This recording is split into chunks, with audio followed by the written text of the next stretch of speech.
Dati, puro deformed yung mga snare. Hindi nalalapat yung skins. Ayun, nakita ko yung legato snare na nakatambak lang dyan.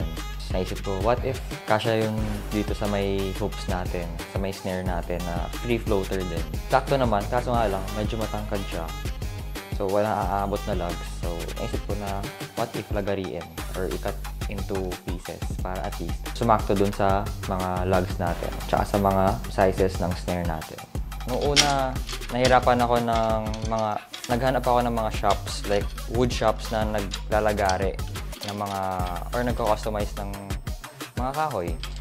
So yun, naghahanap ako ng pwedeng maglagay nung snare natin kasi mayroon pa siyang coating na plastic tapos may mga bakal pa siya. So, yung ibang shops, di nila tinatanggap yun kasi nga parang mahirap daw tsaka daw baka masira. Ayun, nag-research din ako kung may mga nakagawa na ba nito, like possible ba yung idea ko. Hinahanap ko yung tunog ng FD dati before kami sumali na mataas yung tunog ng snares. Tapos, actually magkaiba sila ng tunog. Parang, eto, mataas talaga siya.